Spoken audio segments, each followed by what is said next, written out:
네, 안녕하세요. 오늘은 DJI 테라를 사용하는 법을 알아보도록 하겠습니다. DJI 테라를 소프트웨어를 이제 사이트에서 다운을 받으신 다음에 이제 풀게 되면 이런 화면이 뜨게 되고요. 하나씩 살펴보겠습니다. 오른쪽 상단에 사용자 센터 있는데요. 사용자 센터 눌러보게 되면 현재 로그인되어 있는 계정 확인이 가능하고 로그아웃 누르시면 되고 안 돼 있으면 로그인 하시면 되세요. 라이선스 관리 확인하시면은 여기에 지금 연동되어 있는 라이선스 만료일과 어떤 걸로 되어 있는지를 확인할 수가 있고요.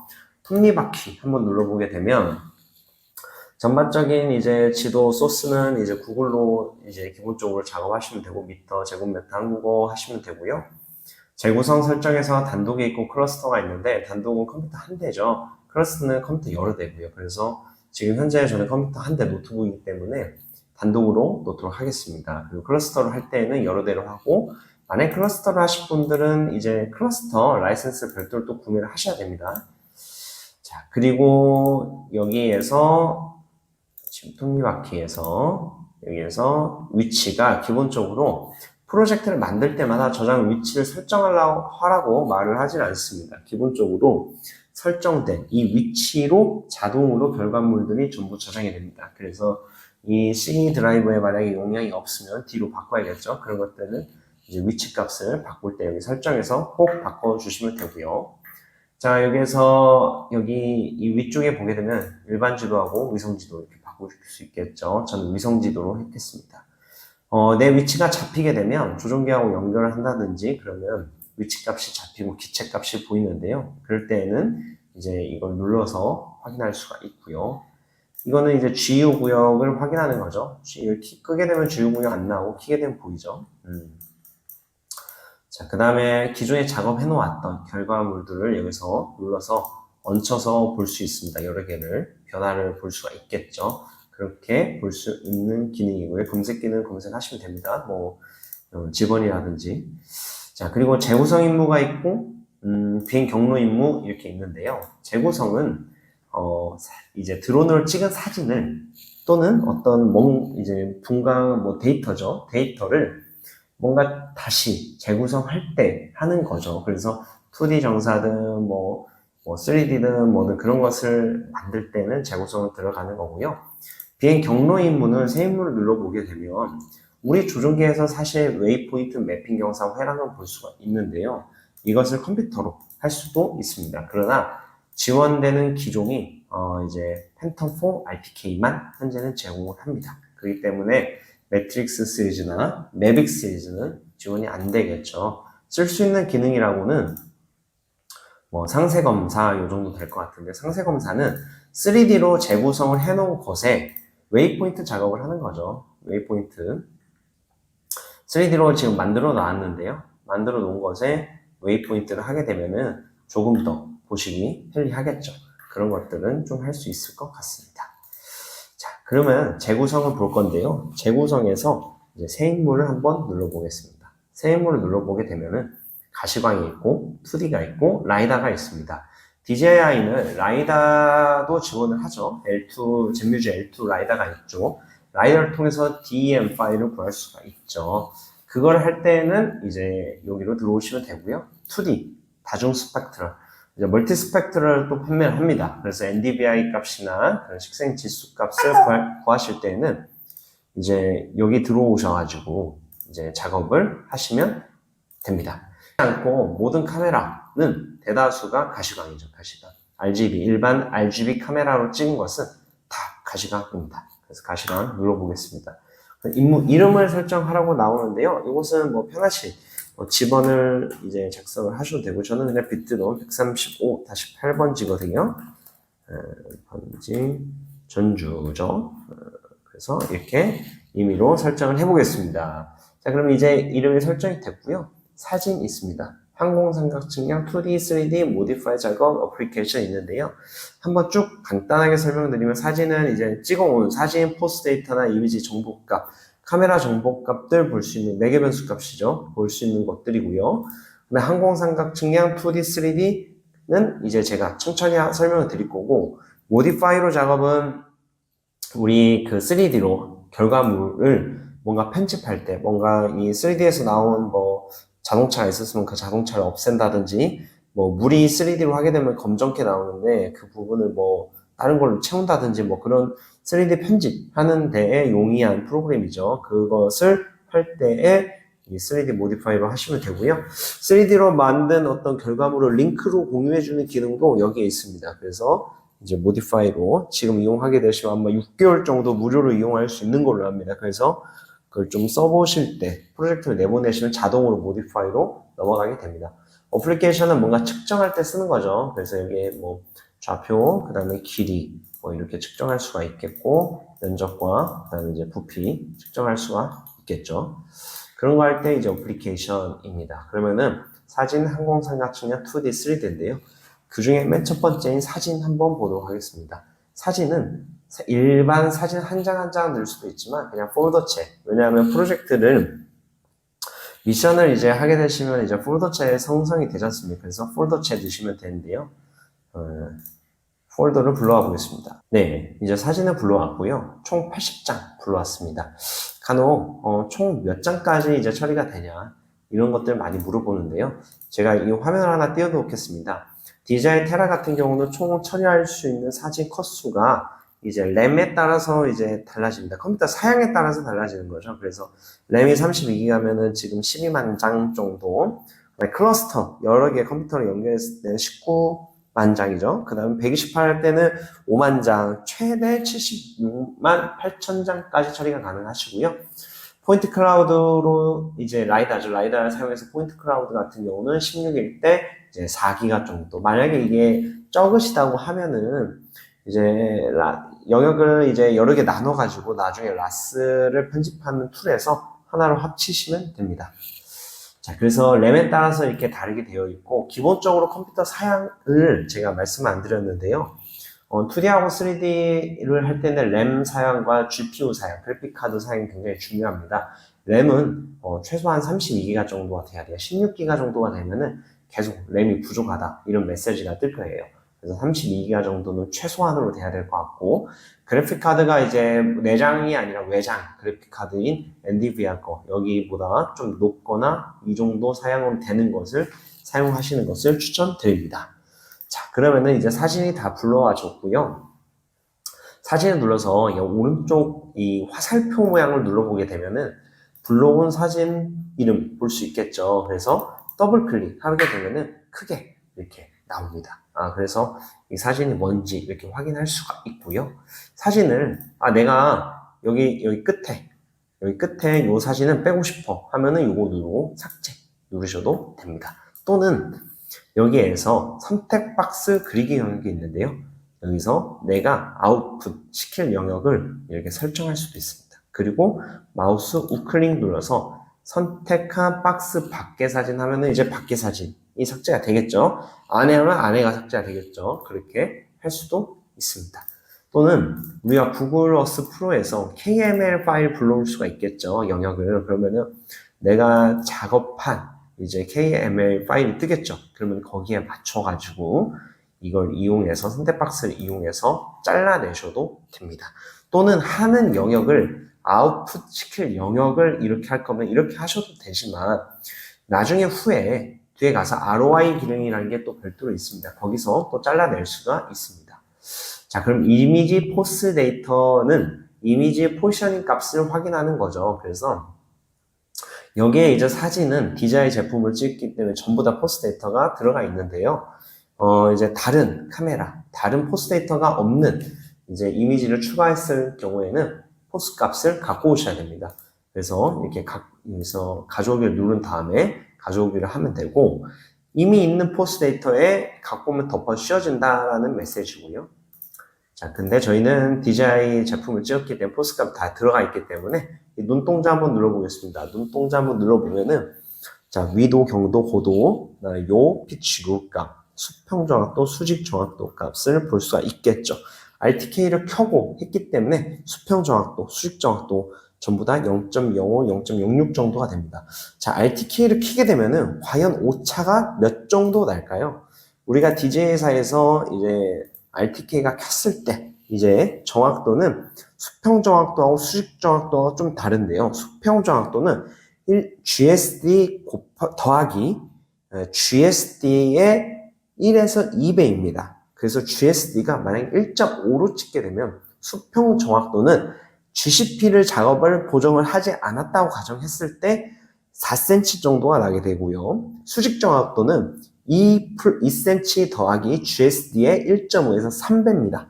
그럼 3배로 잡고 GSD가 1.5일 때는 총 6.5cm의 수직 정확도 오차가 발생할 수가 있습니다. 그것 이하로 원하실 경우에 GSD를 더 낮추던지 또는 GCP 값으로 보정을 하셔야 됩니다. 그래서 우선은 여기에서 정확도 편집을 한번 눌러보게 되면은 위경 고도 이렇게 볼 수가 있고요. 포스 값을 불러와서 스스로 입력을 해주실 때는 여기에서 편집 처리를 해주셔야 됩니다. 포스 값이 없으면 여기서 당연히 편집을 하셔야겠죠. 자, 그리고 카메라 정보 한번 보겠습니다. 카메라 정보는 눈동자 모양 눌러보게 되면은 지금 이렇게 초록색으로 A 폴더 이렇게 되어 있죠. 이 폴더 찍은 카메라는 이 지금 매개 변수 값이 자동으로 불러와집니다. 그런데 만약에 내가 DJI 제품이 아니라 다른 타사 제품, 서드파티 카메라로 찍었다라고 하면은 카메라 매개 변수 값을 제휴사에 물어보면은 알려줍니다. 그거 알려주면은 거기에 맞게끔 여기 입력하는 공식이 또 있는데요. 그 공식에 맞게끔 계산을 해서 입력을 넣어 주셔야 됩니다. 만약에 오블리큐 카메라로 이제 5방향으로 찍었다. 간혹 그런 분들이 계신데 그런 분들은 하나의 카메라가 매개 변수 값을 넣어주는 것이 아니라 5개를 다 넣어줘야겠죠. 그래서 1, 2, 3, 4, 5 이렇게 다 넣어주셔야 돼. 1, 2, 3, 4, 5개를 다 넣어주셔야지 가능합니다. 그리고 이 매개 변수 값은 이제 찍어 온 것과 제조사에서 알려준 것과 내가 실제로 이제 찍은 것의 매개 변수 값이 차이가 있을 수도 있습니다. 그러면은 이제 나중에 오차, 항공삼각 측량에서 매개 변수 값이 잘못 입력이 되면 오차 값이 더 커지게 됩니다. 그래서 카메라 캘리브레이션 정보를 DJI 테라에서 나중에 2D든 3D든 항공삼각 측량이든 추출을 하게 되시면 확인이 가능한데요. 그러면 거기에서 나온 이제 정확한 매개 변수 값을 다시 입력을 해주시는 것이 베스트입니다. 그래서 이 매개 변수 값이 정확하게 입력이 되어 있지 않으면 항공삼각 측량 과정에서 계속해서 이제 재구성 오류죠. 그 제투형 오류죠. 제투형 오류가 이제 더 크게 커지게 되게 됩니다. 자, 그리고 항공삼각 측량에서 이제 넘어가 보도록 하겠습니다. 사진은 잠그고요. 항공삼각 측량 눌러보게 되면 일반이 있고 원형이 있고 전선이 있는데요. 마우스를 이렇게 올려보게 되면은 일반은 경사, 3D와 2D에 적합한 시나리오고요. 원형은 어떤 기지국, 타워, 터빈에 이제 그 익숙한, 적합한 거고, 전선은 가느다란 전선에 이제 파워라인 같은 것을 검사할 때 이게 맞게끔 사용을 하시면 됩니다. 단독 계산이 있고 클러스터가 있는데 클러스터는 컴퓨터를 여러 개 해서 할 경우에 클러스터로 하죠. 근데 지금 저희는 단독, 컴퓨터 한 대이기 때문에 단독으로 하도록 하겠습니다. 자, 이제 포인트 GCP 관리를 눌러보게 되면 이제 저희가 GCP를 불러와서 거기서 이제 좌표를 보정해주는 역할이죠. 할 수가 있는데요. 우선은 특징 포인트 밀도는 높음으로 해놓도록 하겠습니다. 특징 포인트 밀도는 높아야 낮음으로 하는 것과 높음으로 하는 것과 항공삼각 측량 큰 차이가 없습니다. 용량도요. 그렇기 때문에 가급적 높음으로 이제 놓고 처리를 해 주시면 되고요. 피사체와의 거리, 이거 부분은 이제 2D일 때는 이 부분은 특별히 건들지 않으셔도 관계는 없습니다. 이 항공삼각 측량을 XML 값으로 어떤 정해진 좌표 값으로 내보내실 경우에는 여기에서 이제 설정을 해주시면 되고요. 간혹 3D를 이제 작업을 많이 하시는 분들은 대부분 XML 값이 필요하실 텐데 여기에서 켜서 작업을 해주시면 됩니다. GCP 관리를 들어가 보겠습니다. GCP 관리를 들어가서요. 보게 되면은 이제 사진이 뜨죠. 네, 이렇게 뜬 것을 볼 수가 있습니다. 자, 사진이 다 불러와졌고요. 그러면은 마우스 중간 휠을 누르고 이렇게 보면은 찍은 이렇게 그 높이죠. 높이를 볼 수, 만약에 지형 추적 기능을 썼으면은 이제 높이가 다 달라져 있겠죠. 그 다음에 사진 찍은 방향 이렇게 화살표대로 쭉 갔다가 이렇게 돌아와서 찍은 것을 볼 수가 있고요. 높이, 그 다음에 빠진 게 있는지 이거를 먼저는 한번 확인을 해 주셔야 될 것 같고요. 좌표계를 커서 좌표 설정을 한 다음에 이제 항공삼각 측량을 1차적으로 한번 할 겁니다. 그 다음에 주식비점을 갖고 와서 보정 작업을 할 거기 때문에 좌표를 설정하시면 됩니다. 가로좌표계 지오이드 설정이 있는데요. 이제 여기에서 가로좌표계 데이터베이스를 눌러보게 되면 코리아를 검색하게 되면 우리나라 좌표계 지원을 하죠. 그럼 거기에 맞는 위치가 이제 설정하시면 됩니다. 여기는 지금 경기도 하남이 5186 좌표계 놓도록 하겠습니다. 자, 그 다음에 지오이드 설정 같은 세로 좌표계 같은 경우는 KN 지오이드를 지원을 합니다. 그래서 한국 지오이드로 잡아주시면 됩니다. 자, 지오이드 설정은 여기에서 세로 좌표계, 그 다음에 코리아 똑같이 검색하시면 KN 지오이드 18을 지원을 합니다. 그래서 이걸 추가해 줍니다. 네, 그리고 나서 세로 좌표계가 들어왔으면요 1차적으로 항공삼각 측량을 눌러서 항공삼각 측량을 해주셔야 됩니다. 그래서 1차적으로는 항공삼각 측량을 누르도록 하겠습니다.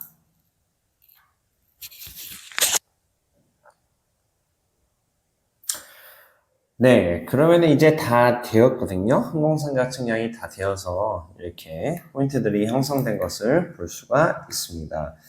만약에 이제 이것을 아까 높음으로 안 했으면은 밀도가 좀 더 낮아지겠죠. 네.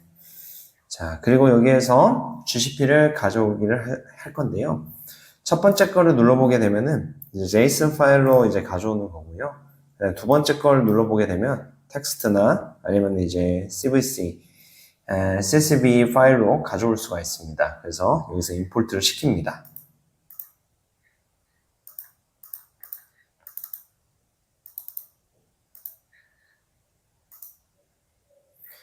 네, 엑셀 파일을 이제 클릭을 하게 되면은 여기에서 데이터 열을 우선은 설정을 한번 해주셔야 됩니다. 그래서 이거를 설정을 해주겠습니다. 자, 해준 다음에 가져오기를 누르겠습니다.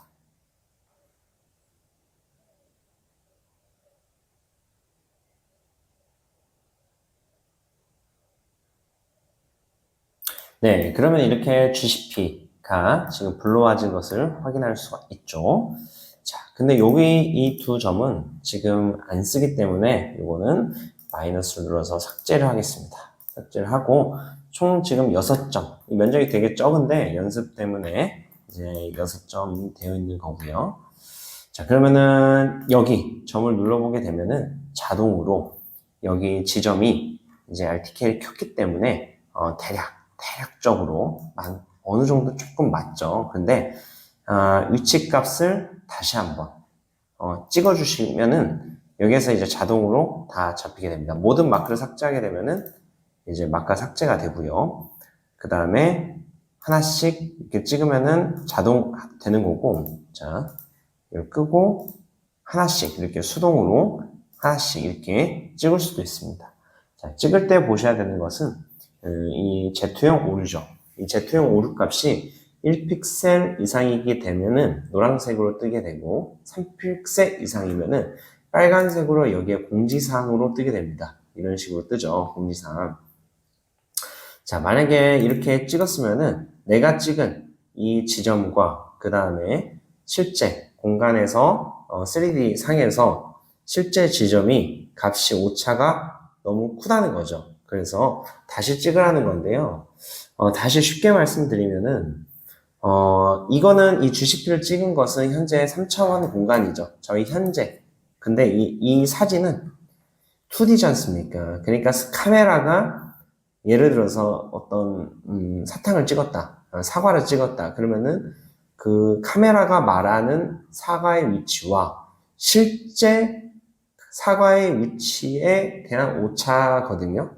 그 오차가 크면 클수록 당연히 이 값이 커지고 이런 식으로 빨간색으로 나오게 되어 있습니다. 디자인은 1픽셀 이하로 갈 때 초록 색깔로 이렇게 되게 되는데요. 우선은 자동으로 마킹을 해보도록 하겠습니다. 자동으로. 그럼 자동으로 총 6점 정도 찍힌 것을 볼 수 있습니다. 한 마크당 대략 한 6점 정도 찍으시면은 이제 충분합니다. 한 8장 정도. 8장 정도. 이미지가 이제 많이 찍은 것은 마크를 한 8장 정도는 이제 추천을 드리고요. 최소한 4개 정도, 3개의 GCP가 있어야겠죠. 3개. 그러나 이제 실제로 할 때는 최소한 4개 정도 이제 컨트롤 포인트 CP점들은 넣어주시면 되고요. 그 다음에 이 점은 지금 제가 GCP로 처리를 했는데요. GCP로 안 하고 내가 요 점을 이제 CP점, 체크 포인트로 하겠다라고 하면은 계산을 하지 않겠죠. 계산을 하지 않고 나중에 최종 결과물과 이제 오차를 검증하는 용도로 사용을 하시면 됩니다. 그래서 우선 저는 CP점을 한번 두도록 하고요. 나머지 값을 한번 다 찍어보도록 하겠습니다. 여기에서 기본적으로 다 맞는데 자, 찍게 되면은 이렇게 되고요. 그 다음에 한번 Z형 오류율도 만약에 Z형 오류가 너무 심하다 하면은 여기에서 이걸 누르게 되면 이렇게 삭제가 되죠. 그리고 나서 다시 찍으셔도 되고 또는 끄고 수동으로 찍으셔도 됩니다. 자, 그렇게 찍으시면 만약에 이제 이런 Z형 오류 값이 너무 크다, 계속해서 크다라고 하면은 이 사진, 이 파라미터, 항공삼각 측량을 할 때 이 파라미터 값을 잘못 입력을 하게 되시거나, 사진의 품질 자체가 안 좋을 경우에는 어쩔 수 없이 계속해서 Z형 오류가 뜨겠죠. 젠뮤즈 P1 같은 경우에는 그런 현상이 좀 많이 뜰 수도 있습니다. 젠뮤즈 P1 같은 경우, P1은 렌즈가 35mm를 기본적으로 많이 쓰시는데요. 24mm, 50mm도 있습니다.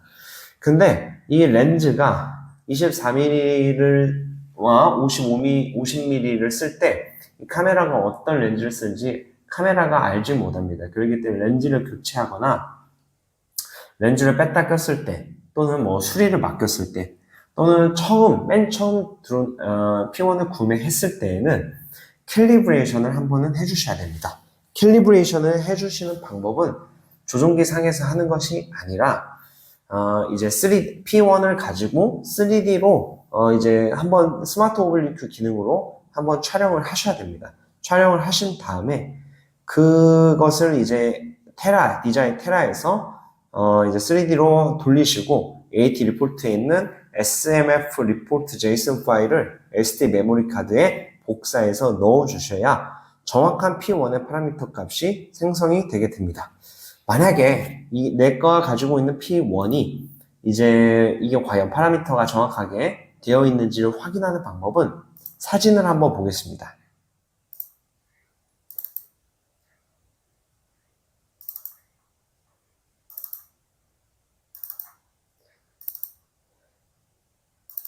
자, 사진을 한번 보게 되면은 이건 지금 현재 P1으로 찍은 사진 파일인데요.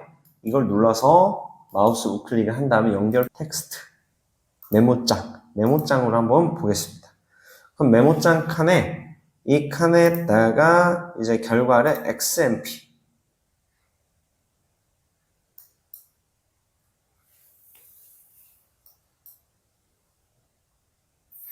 XMP 값으로 이제 검색을 하게 되면은 여기에서 있는지 없는지를 확인할 수가 있습니다. XMP의 디월프 데이터 값이 안 보이게 되면은 이제 없는 거죠. 그래서 이 값이 있어야 됩니다. 그래서 이 값이 없으면은 P1 같은 경우는 기본적으로 P1 캘리브레이션이 안 되었다. 이렇게 이해를 하시면 될 것 같고요. 왜곡 보정을 만약에 활성화를 하게 되면은 이게 값이 1값이 됩니다. 그러나 그럴 경우에는 캘리브레이션을 안 하셔도 되는데 우리가 측량할 때는 왜곡 보정을 전부 다 끄고 하죠. 그렇기 때문에 이것을 이제 캘리브레이션을 한 번쯤은 해주셔야 됩니다. 자, 그러면 이제 전부 다 이제 체크를 마저 다 하고요. 그러면은 이제 총 여기에 찍힌 개수, 마크된 개수를 확인하고 할 수가 있고요. Z형 오류 전부 다 확인할 수가 있습니다. 저는 12번 요거는 그냥 체크 포인트로 나중에 결과물과 비교해보는 용도로 좀 쓰기 위해서 이렇게 CP 체크 포인트로 넣도록 하겠습니다. 그리고 나서 최적화 기능을 해야 현재 현재 카메라가 말하는 이제 위치와 이제 실제 내가 3D 환경에서 이제 찍어온 위치 값을 최적화하는 거겠죠. 그래서 최적화 버튼 눌러서 이제 재구성이 될 때까지, 완료될 때까지 기다려줍니다. 네. 제가 체크 포인트를 이걸 마킹을 안 해가지고 마킹을 해서 다시 최적화를 눌렀고요. 최적화를 하게 되면 이렇게, 보고서, 품질 보고서가 하나 이렇게 나오는데 한번 눌러보겠습니다. 자, 눌러보게 되면은 이제 전반적으로 이제 뭐 카메라 그 파라미터 값이나 GSD 뭐 관련된 컴퓨터 사양 나오고요.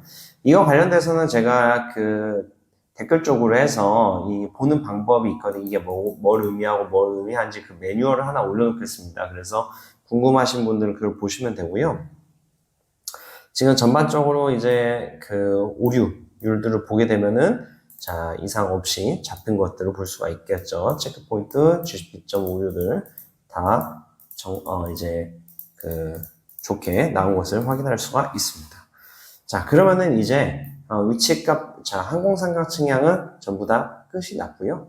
그리고 이쪽 뒤로 넘어가도록 하겠습니다. 뒤로 넘어가게 되면은 2D 지도와 3D 지도 이렇게 있습니다. 2D 지도 같은 경우는 켜보게 되면은 해상도가 높음, 그 다음에 중간, 그 다음에 낮음 이렇게 있습니다. 자, 여기서 보면 아시겠지만 100%, 그 다음에 50%, 30% 해상도로 하는 거죠. 근데 2D 같은 경우는 대부분이 높은 해상도를 쓰기 때문에 높음으로 해놓습니다. 매핑 지역 같은 경우도 장면도 매핑 시나리오로 기본적으로 설정할 건데요. 농경지라든지 과수 같은 경우는 얘가 이제 어떤 그 농업용 드론도 있거든요. DJI 제품에. 그래서 그 농업용 드론도 매핑을 해서 이제 농약을 살포할 때 뭐 언덕진 데는 뭐 과수는 뭐 그런 데다 할 때는 이런 걸 하게 되면은 이제 거기에 최적화돼서 나오게 됩니다. 그러나 우리가 기본적으로 일반 가시광, 카메라, 사진 뭔가를 매핑하거나 할 때는 전부 다 매핑 시나리오입니다. 자, 그 다음 단독이죠. 고급 설정 눌러보게 되면은 관심 지역이 있고 좌표계 설정이 있고 이 부분이 있는데요. 자, 관심 지역은 이제 이거를 아래쪽을 쭉 설명드리고 한번 설명드리겠습니다. 좌표는 기본적으로 항공상 측량에서 설정한 것이 그대로 되어 있고요. 격자지도 같은 경우는 이제 너무 크게 되면은, 결과물이 너무 크게 되면은 이것을 잘라서 추출을 해낼 수가 있습니다. 그래서, 잘라서 할 때는 타사 이제 소프트웨어에서는 안 열리는 경우가 발생하거나 용량 오래 걸리는 경우가 발생하니까 이걸 픽셀 단위로 쪼개가지고 이제 할 수가 있겠죠. 그래서 픽셀 최소 1000까지 쪼갤 수가 있습니다. 자, 그다음 조명 균일성과 연무 감소 같은 경우는 이제 사진을 보시는 게 좀 정확할 것 같은데 요게 이제 그 조명이죠. 왼쪽을 보게 되면은 이제 이게 이게 연무죠. 연무 같은 경우는 이게 감소된 것을 볼 수가 있고요. 오른쪽이 이제 그걸 이제 켰을 때, 이걸 껐을 때죠. 그 다음에 조명 같은 경우는 오른쪽이 켰을 때, 왼쪽이 껐을 때, 이렇게 차이가 있는 것을 육안으로도 볼 수가 있습니다. 찍은 시점이 다르거나, 뭐 그런 걸 해서 같이 한 장의 퀄리티로 만들 때는 이것을 켜주는 것이 좋을 것 같습니다. 그래서 오른쪽이 켰을 때, 왼쪽 껐을 때를 나타내죠. 자, 그리고 나서 관심 지역을 한번 들어가 보겠습니다. 관심 지역을 들어가게 보면, 항공삼각 측량을 하지 않으면 이게 보이지 않아요, 우선은. 자, 항공삼각 측량을 했기 때문에 기본적으로 이제 볼 수가 있고요. 자, 여기에서, 이 볼펜 모양을 누른 다음에 클릭 하게 되면은, 이 곳만 추출해낼 수가 있습니다. 그리고 3D 재구성이 ROI 복사를 하게 되면 3D로도 이 구역만 추출을 하는 거죠. 항공삼각 측량할 때는 전부 다 했지만, 2D, 3D 내보낼 때는 이 지역만 내보내겠다라고 한다면 여기서 선택을 하시면 되고요. 여기에서 KML 파일을 갖고 올 수도 있어요. 자, 저장을 우선 한번 그냥 이렇게 저장을 하도록 하겠습니다. 여기에서 KML 파일을 임포트 시키면 작업한 영역들 확인할 수가 있겠죠. 자, 그 다음에 이제 뒤로 넘어가도록 하겠습니다. 뒤로 넘어가서 3D를 켜게 되시면 만약에 2D만 필요하신 분들은 2D 켜고 돌리시면 되세요. 3D 끄고요. 네, 항공상가 측량은 무조건 해야 되는 과정이고요. 자, 그 다음에 좌표가 중요하지 않는 분들은 항공상가 측량에서 주식 관리할 필요 뭐 좌표 보정할 필요 없다. 그냥 DJI 제품 전부 다 WGS 84 좌표계거든요. 84 좌표계로 그냥 해도 뭐 관계없다 하신 분들은 이 과정을 겪지 않으셔도 됩니다. GCP 관리 쪽으로요. 그냥 3D 켜고 추출해내셔도 무방하십니다. 그러나 우리가 좌표가 좀 정확하다, 해야 된다라고 하신 분들은 항공상가 측량 하신 다음에 2D하고 3D를 추출해내셔야죠. 자, 그럼 여기는 지금 이제 해상도인데요. 50%, 그 다음에 25%, 4분의 1이죠. 그래서 3D 같은 경우는 용량이 크기 때문에 이것을 이용하실 수도 있겠습니다. 자, 장면은 일반이고요. 단독 계산이고 출력 형식 여기서 보게 되면은 이제 많이 쓰는 것이 이제 OBJ죠. OBJ를 키게 되면은 이제 할 수가 있고요. 모델을 다음으로 축소하게 되면은 축소시키는 거예요. 그래서 기본적으로 50%로 되어 있는데요. 더 축소를 시키시고 싶으신 분들은 이 값을 키우시면 됩니다.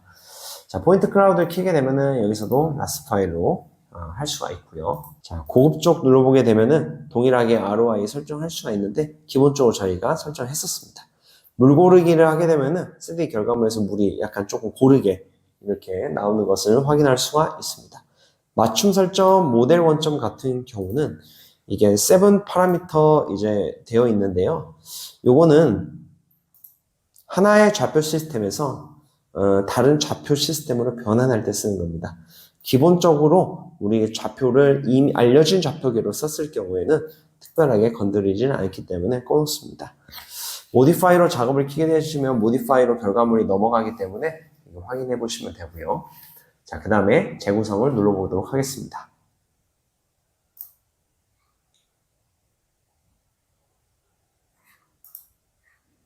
자, 누르게 되면은 전반적으로 한 번 더 나오게 되고요. 그리고 체크포인트 GCP, 그 다음에 우리 설정한 세로 가로 좌표계 나와 있고요. 전반적으로 다 나와 있죠. 피사체 간의 거리도 2D일 때는 건드릴 필요가 없다고 제가 말씀드렸고요. 그 다음에 매핑 시나리오, 단독 계산 예, 좌표, 격자, 아니요. 그 다음에 고도 좌표계 이렇게 설정된 것을 한번 쭉 보신 다음에 확인 버튼을 누르시면 이제 프로세스가 진행이 됩니다.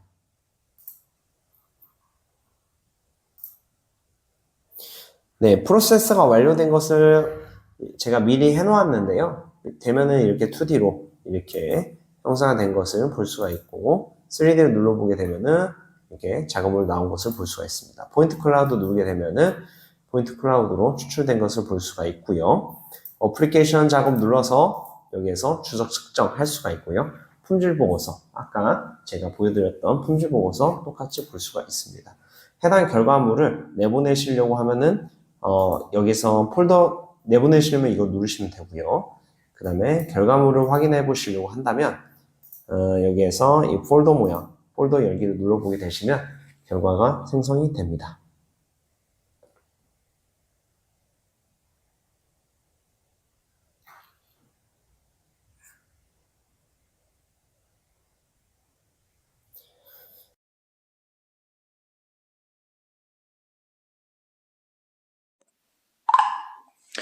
네, 추가적으로 젠뮤즈 P1 카메라 캘리브레이션 하는 방법을 알려드리도록 하겠습니다.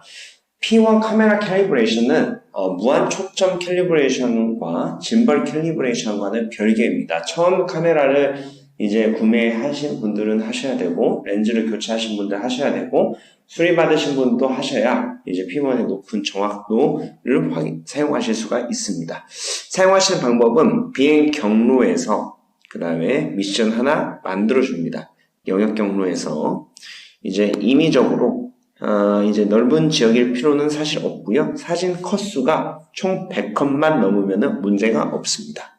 자, 100컷만 넘으면 문제가 없기 때문에 클릭을 하고 여기서 저는 현재 지금 P1입니다. P1 35mm 고요.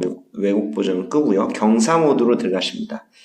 경사로 하셔도 되고 스마트 오블리큐로 하셔도 관계는 없습니다. 스마트 오블리큐로 이제 저는 키고 작업을 하겠습니다. 그리고 이제 GSD 특별하게 중요할 건 없고요. 총 사진 컷수가 이제 100장, 그 다음에 중첩도가 70에 80 설정이 되어 있으셔야 되고요. 그 다음에 RTK가 잡혀 있어야 됩니다. 이 상태로 미션을 하신 다음에 데이터 결과물을 테라 3D로 돌리셔야 됩니다. 자, 우선은 조종기에서 하는 것은 여기까지 끝났습니다.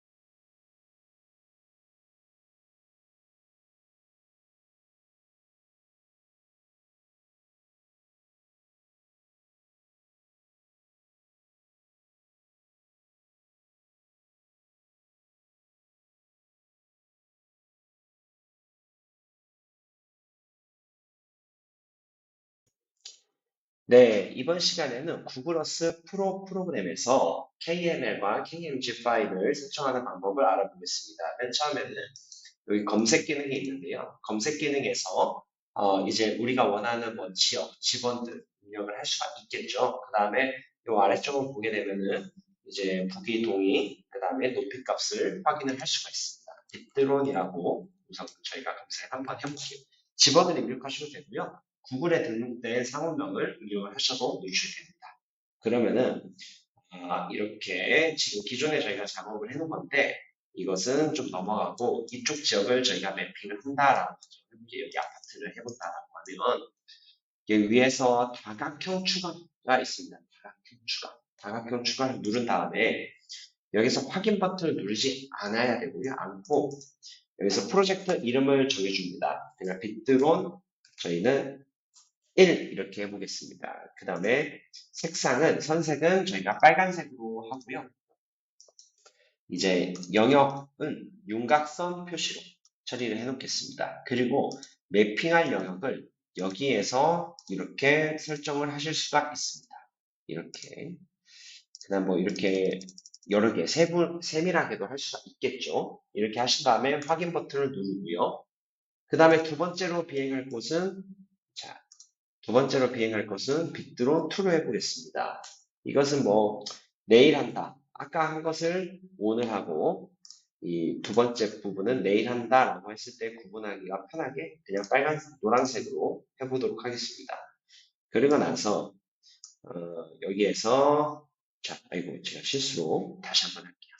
자, 빗드론 우선은 마우스를 올리고 자, 빗드론 2 하고 색상을 노란색으로 하고요. 확인 누르고 여기서 약간 중첩이 되면 좋겠죠. 이렇게 해서 두 번째 블럭을 내일 한다라고 가정을 해보겠습니다. 그렇게 한 다음에 빗드론 1과 빗드론 2가 생성이 됐는데요. 이것을 마우스 오른쪽 클릭을 한 다음 장소를 다른 이름으로 저장을 한 다음 여기서 KML, KMG로 임포트 시킬 수가 있습니다. KML, KMG 둘 다 가능한데 대부분은 KML로 인식을 하는 경우가 많습니다. 테라에서도 KML 인식을 하기 때문에 KML 값으로 이제 보내시면 되고요. 이 조종기상에 SD 메모리 카드를 집어넣는 칸이 있는데요. 그쪽에 이 파일을 임포트 시켜서 그 영역 테두리를 설정을 하실 수가 있습니다. 네, 여기까지입니다.